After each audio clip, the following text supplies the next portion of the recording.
Hey everybody, good morning. And wow, what a bit of great news for someone myself who has been a Jameis Winston fan ever since the moment I heard him referred to as the chosen one. Yeah, it goes back that far. And you have to tip your hat to Sean Payton, New Orleans Saints head coach, for seeing into the future. You wonder what that is. That's coffee. So I'm brewing coffee. Seeing into the future beyond, I think, what the vast majority of people saw outside of me. And realizing that Jameis Winston was in the wrong offense. Just straight up was. And one second, folks. I'm just going to do something really quick. I'll be right back. So anyway, just one moment there. But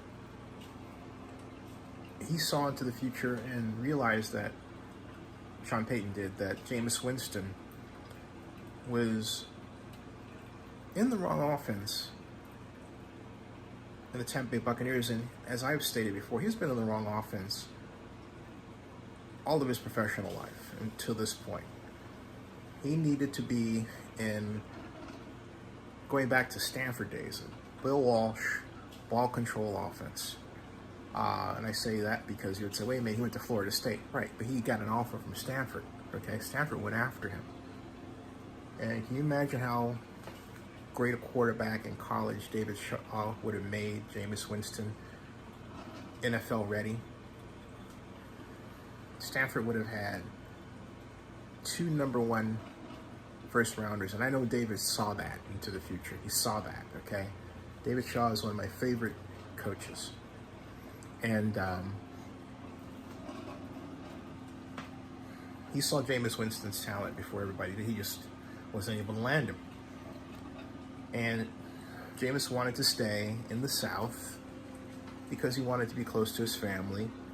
And he wanted to prove that a guy from Bessemer, Alabama could stay in the South. Let me put it this way. He wanted to prove that he didn't have to leave black culture to be successful. That's really what it was about for him. And I get that, okay? I get that. I mean, I come from the school of, David Shaw's black. You gotta get out of the womb, right? And work it out on your own, and not afraid to be successful, which is really the greatest challenge of us as people, as black people in America. Because racism is about, among other things, keeping you as a black person from achieving success. Yeah, that's the coffee there, all right? That's what it's about. And Jameis Winston, I don't think really got that message, but now he gets it, okay? And so he went to the New Orleans Saints and said he was going to learn from the best quarterback room there is. And now he's head of the best quarterback room there is. They have 4 talented quarterbacks, at least right now, 4, probably pare down to 3, but they'll have, I haven't looked at the roster, but I'm pretty certain it's going to be Jameis Winston, Taysom Hill, and then Ian Book, all right? Not sure how they're going to handle the practice squad. But Jameis Winston versus Taysom Hill was really, I thought, a mirage, because, look, Jameis Winston is a national champion. He's passing leader in college, passing leader in the NFL. Maybe he didn't get the Bucs to the playoffs, but you know what? If the Buccaneers had played the kind of offense that Jameis Winston played Monday night and has learned this year and last year, I'm telling you, the Buccaneers would have been in the playoffs. They wouldn't have had to go spend a lot of money to get Tom Brady. That's just a fact. They would have been there. But the Glazers wanted Jameis Winston in a ball, and not in a ball control offense. This was the owner's fault, okay? Because they went out and they got coaches, and they told him to have him throw deep, and they didn't want a Bill Walsh offense. So it's really the Glazers' fault. And the Glazers are paying for this. And they're going to pay for this. They've got their Super Bowl ring. Yay. Great for them. I'm happy for them. Really, I am. Because, for example, Brian Grazer is a friend of mine. I haven't talked to Brian in some time. He's a great man who's done great works for his community. No question about it. And no question about it. And very silent guy who lets the company run well. But they made a mistake with Jameis, and I think they knew it the minute they saw Jameis Winston on the other sideline with the Saints. And they figured, they had to figure, hey, at some point this day was going to come. And it has. So now Jameis Winston is back in his rightful position as starting quarterback for a team in the NFC South. And if what he is capable of is any indication on a team that has coaching smarts like the Saints, I think people who are betting in Las Vegas are changing their books right now, okay? Because no one should talk about, well, he threw a lot of interceptions. If you say that, all right, and yeah, hey, how you doing? Yeah, the Saints have the Bucs ex-quarterback. And here's the thing. The interceptions that he threw were because of Bruce Arians' now junked offense. You know who said that? Carson Palmer, who played in the offense when he was with the Cardinals. He says, it takes you a year to learn. Well, guess what? They only gave Jameis a year. And look, he threw a lot of interceptions, but he also threw a lot of touchdowns. So he learned a lot in a year, but he didn't learn enough to understand how to avoid interceptions. He went through the same thing Carson Palmer did. This difference is that Carson Palmer got another chance, all right? Carson Palmer got another chance. Simi Cotton says, so the Saints has Bucs ex-QB. Yes, they do. Taylor says, Jameis is still young, 27 years old. Yep, plenty of time to continue to grow. Yeah, this is the smartest decision. And then also he's grown. He's now a father, I believe, with 2 kids. Married his high school sweetheart. And I'm going to say something bluntly that some people are not going to like, but the truth of the matter is I've read 750 pages of the case regarding he and Erica Winston, excuse me. Maybe that was the idea when they were kids, right? But Erica Kinsman, all right? And the fact of the matter is that she went after him at the bar just as much as, actually more so, than he went after her at Potbelly's. And when she walked in the Potbelly, she had already had, get this, 4 drinks under her belt, okay? And that is enough to be considered legally drunk, all right? I mean, you shouldn't be driving. She wasn't driving, okay? Plus, she was, 17 years old, underage, drinking, all right? So was Jameis. And she texted her friend Monica and asked, should I go with these guys? And went. So she wasn't coerced by anybody. She willingly went with Jameis, and then Ron Darby and I think the other teammates that were there said that she told them to leave the room to get out, all right? And then forgot what happened because she gotten sober. She sobered up. And that happens a lot in college. The real travesty is that people don't talk about how many episodes there are of women who join sororities, which is what Erica did, and they go on drinking sprees to have sex. In other words, they got to get liquored up to do their business. And that's what happened, okay? Yeah, fast acting. It's true, okay? Very common. In fact, the term that she was called, that I was introduced to in reading the case, was cleat chaser. And her family apparently didn't even know she was dating anyone black. And her auntie, who was her lawyer for her at one point, Patricia Cornwell, I think her name was, said that her niece didn't date black boys.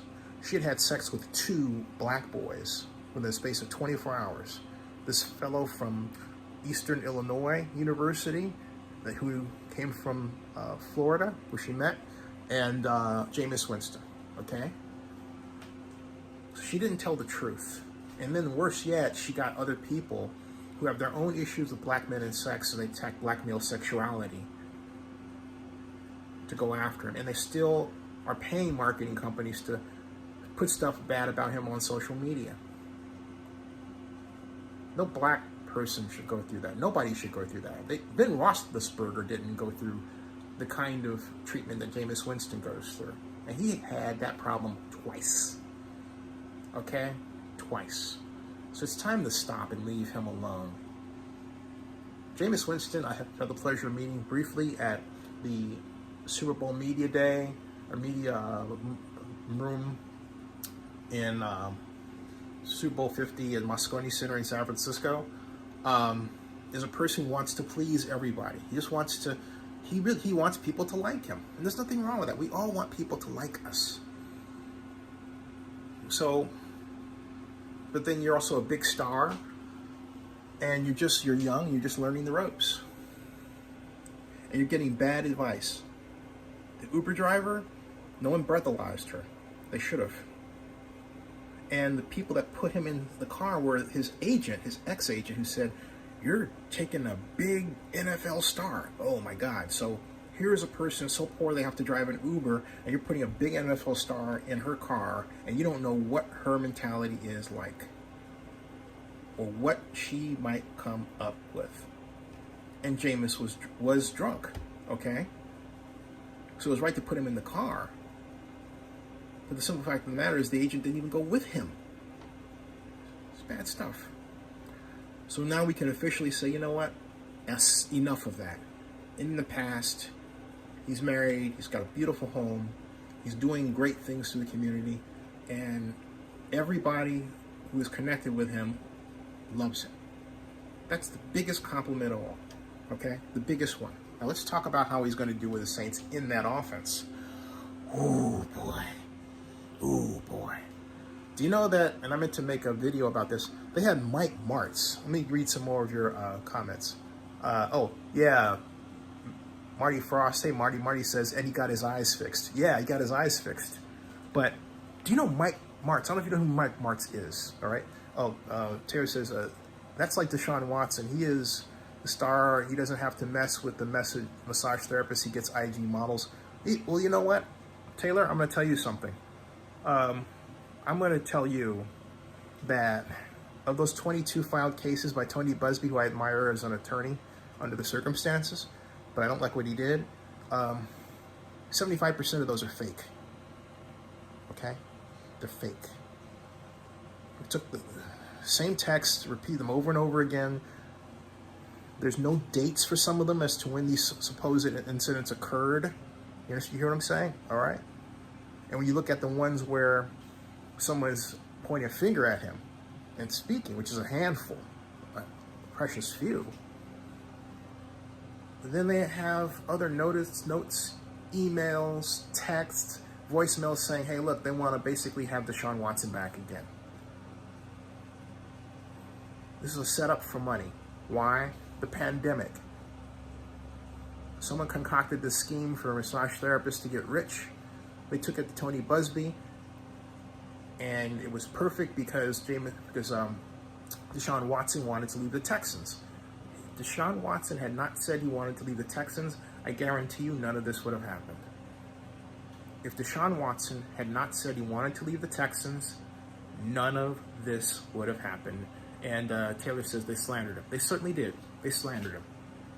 They slandered him. Now back to Winston. Jameis will be at the helm of, I believe, what will be one of the most exciting offenses in NFL history. Because Sean Payton brought Mike Martz in as advisor. Mike Martz was the head coach and the architect of the greatest show on turf. And what he's teaching Sean to do is basically how to design an offense where a 15-yard completion becomes a 40-yard run. I want you to study the plays of Mike Martz and Ernie Zampese, who was the Dallas Cowboys offensive coordinator, who structured a simple but lethal offense that was focused around the drive pattern. What's the drive pattern? It's a pattern that made Michael Irvin rich. The drive pattern is going up, taking a slight bend to the outside, going up approximately 12 to 15 yards, taking a slight bend to the outside, then taking it inside like that. It's not a slant. That's why it's called a drive pattern. Marty Frost says, wasn't he the Rams later? So, yes, sir, Marty. He was the architect of the greatest show on turf and the head of the St. Louis Rams that took on the Tennessee Titans to win the Super Bowl. At my first Super Bowl I've ever been to, I've attended 9 Super Bowls. That was Super Bowl in 2000, Super Bowl 36. Marty says, offensive coach or head coach? He was the head coach. I'm sorry. When they won, he was the offensive coordinator for the Rams. The head coach was Dick Vermeil, the great Dick Vermeil. And then he later became a head coach, but Mike Martz has earned his keep, if you will, as an offensive coordinator and a person who really understands how to take what are called air raid principles and design them into an effective deep passing game. So look, let's put it together, folks. Mike Martz is in the building. Jameis Winston's named starting quarterback. What does it mean? Michael Thomas is slated to come back. It means greatest show on turf. Martz is one of the best. Yeah, Mike Martz should be in the NFL Hall of Fame, and I believe one day will be soon, unless he is, and I just haven't been paying attention. But Mike Martz is a person who schemes to understand how to get his best players the ball most often, but also his creativity really shines in how he throws to his running backs like Marshall Faulk, okay? I'm not a fan of his blocking style. I don't see the Saints copying that because his blocking style calls for retreating, right? Back then, right? Yeah. And they retreat so much they actually cause the pass pocket to close on themselves, much faster than is necessary. So I prefer the Dan Rakatovich, Pittsburgh Steelers, Oakland Raiders style, where they would take you on and, well, not so much the Raiders style of blocking, but the Steelers style of blocking, where they would they'd get muscled up and they would hit you, okay? They would hit you and take you on. Hold on, let me check this out. And it might be a robocall I'd have to get rid of, but it's, let's see here. I'll be right back, folks. One second. Okay, folks, that was a robocall. We get too many robocalls because, as you know, if you follow me regularly, I live in Oakland, California. I'm here for my mom. Might wind up living here, but I haven't been here since what? November 21st of 2019. And let me tell you something. You have elderly parents or grandparents. Watch for elder abuse, robocalls, scams, all this stuff, okay? All right, back to the conversation. Marty says some of the best, yes, Marty is right, some of the best trick plays, which you don't see anymore nowadays. No, you don't. Nope, you sure don't. And he's got, one of my most favorite plays, Spec says, getting the ball to Kamara in space. Now defenses will have to play the whole field. Yep. Last year with Breeze, they were able to place defensive backs close to the line of scrimmage. Yeah. Now you can actually throw past them. You can use the scheme plays that Bill Walsh made famous, where the wide receivers are basically used as decoys in some plays, and the primaries were, Roger Craig in the backfield. They are going to, on top of their running game, they're going to light it up. And their defense is no joke, okay? So the Saints versus Packers, let's get your popcorn ready, all right? I'm serious. September 12th is the date. There's no question about it. That's going to be a game for your, you know what. Okay, I got my popcorn ready. Got a bunch of it too. A bunch of boxes in the pantry. See, got the popcorn ready. This is going to be a lot of fun to watch. No question about it. Now, you would say, okay, Zenny, why do you say that Jameis Winston has the interceptions under control? Very simple. Because he's throwing, and Sean is not going to change this, okay? Marty says, other than Deontay Harris, we don't really have any wide receiver with speed, though. I don't know, though. Look, you have wide receivers with speed. What happens is that they're not, you saw it on Monday night, okay? You have them with speed. But here's the point. You don't need to do that every play. And what I love about Sean's offense is it's the closest you're going to get to Bill Walsh's offense currently active, okay? He's not trying to zone block. He's not trying to do a ton of read options.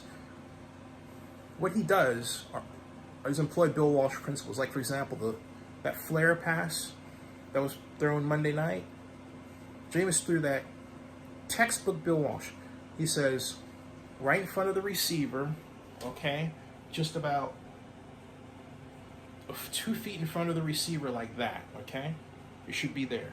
Look at the tape. That's how Jameis threw it. You can feast off of a defense for an entire game with that stuff. And on top of that, it gets you the yardage, it gets you the yards out after the catch. The Buccaneers did not focus on that. The Buccaneers were bombs away. Jameis can give you bombs away. You know that. I know that. But what people are about to see is that he can give you a ball control passing offense, mix in powerful runs, keep the defense constantly guessing, and I'm telling you, in a properly structured play action system, he's going to be lethal. Because the Buccaneers didn't have that. They didn't have it. All right? And when they tried to do rollouts, they were poorly designed. I remember 2019, Leftwich installs this rollout, but what he did was he installed that kind of zone blocking route where, zone blocking doesn't mean that every offensive lineman zone blocks. But some coaches in the NFL design it that way, and so what happens? They get their quarterback killed. Basically, you want it to be hat on hat. And this particular play that I'm thinking about against the 49ers, they called, to start the season, they called that kind of rollout, and it was, a bootleg. The linemen all came, and they blocked to the left, but not to hit anybody. They blocked to the left thinking that the line was going to go with them. You know what? The Niners line didn't go with them. The Niners line went for Jameis Winston, and they got him. And they flushed him out of the pocket on another occasion. So I'm saying, what are these people doing? It's stupid. They killed him. It took Tom Brady coming in to say, you know what? I'm not playing in that.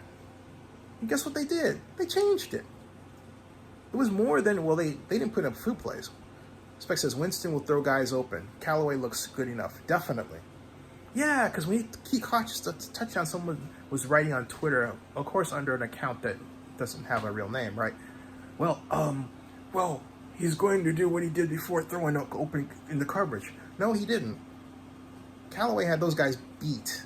He threw it, Jameis did, only where he could get it. Touchdown. He did that twice. And that is part of his game. Twice. But what I'm excited about are the 5-yard outs, the M passes out of the backfield. Those are the passes to the running back out of it, the M passes, the swing passes, the efficient passes that take little time, that take little time to get to the receiver.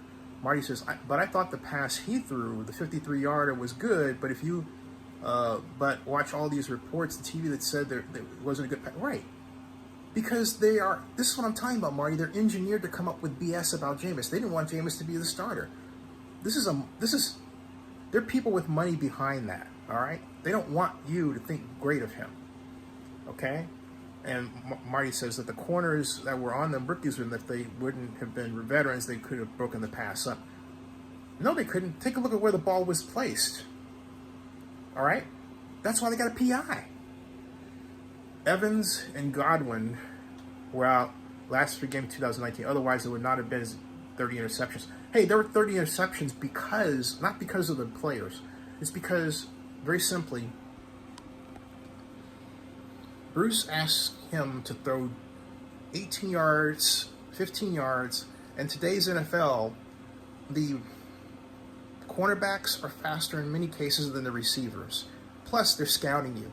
And the Buccaneers didn't have a changeup. They were throwing deep a lot. And even what the Buccaneers considered a short pass was a 7-yard pass. They didn't have passes like what the Saints have.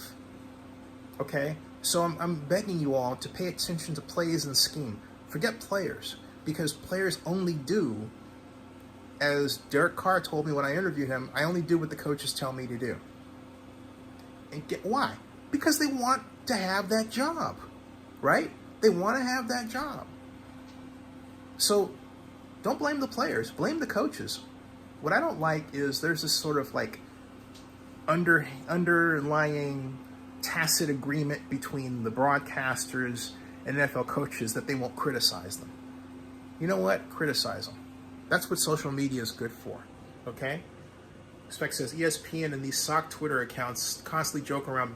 Yeah, and not only that, they take the same jokes and they copy and paste them. I'm telling you, that's the work of a marketing company, all right? That isn't just done. People don't have time to waste, job-wise, to do that when they've got nothing else better to do. That's deliberate because there are people who don't want Jameis Winston to be successful.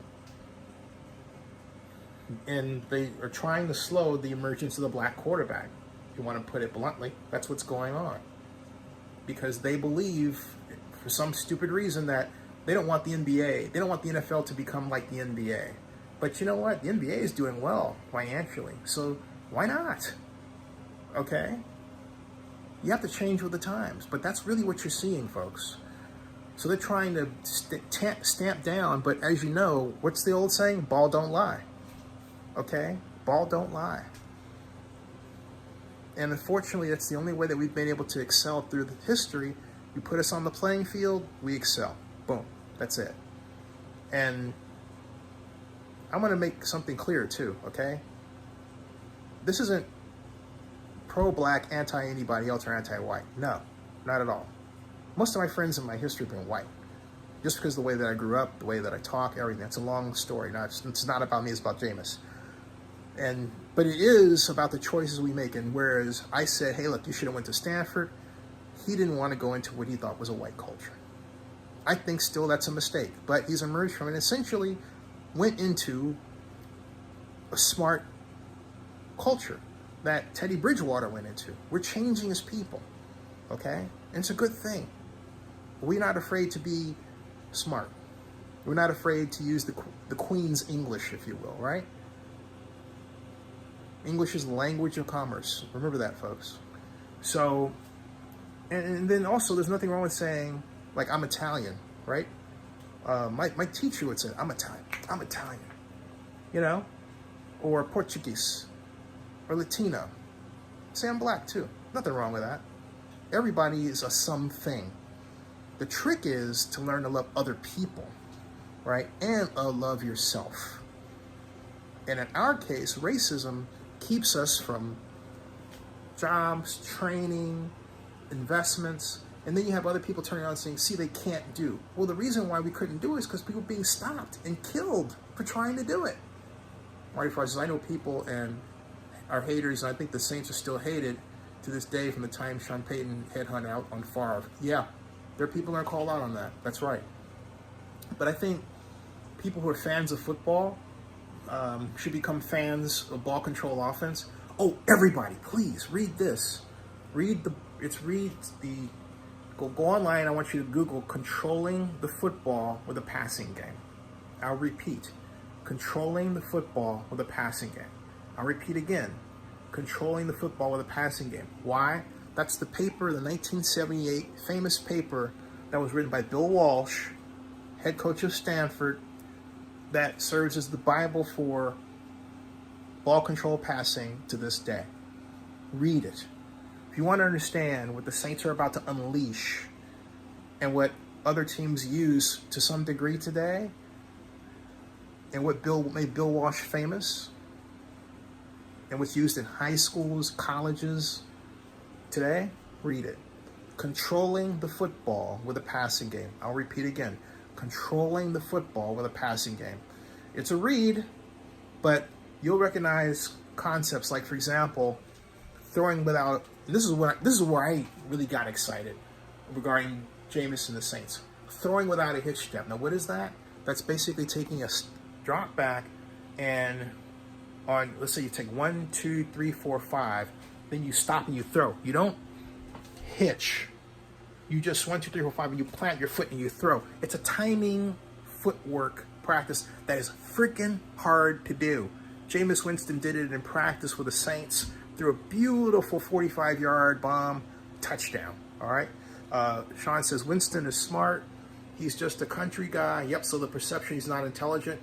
He's a football savant. He was drawing plays when he was in grade school. Every player needs to be in a good system. Yeah. You know who else pointed that out, Sean? I'm glad you said that. My friend Steve Mariucci said that. He said that Jameis Winston was the best whiteboard quarterback he'd ever had. You know, he was doing those reviews of. He said that. So there you go. Okay. He said that. So I got my coffee. Look at this. I got my coffee right here. Look at that. There's the coffee. I'm ready for my coffee. So next, I just got to get the appropriate. What kind of cup am I going to use? Let's see here. Let's go to the cupboard. Don't want to use that one. I need a Zenny 62 cup. But for now, you know what?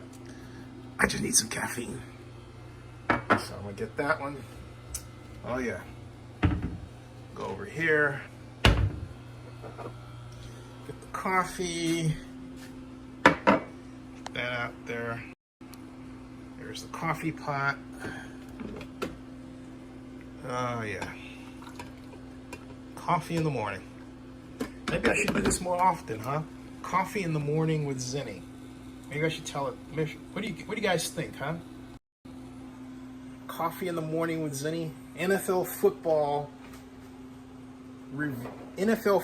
coffee in the morning with Zenny Abraham.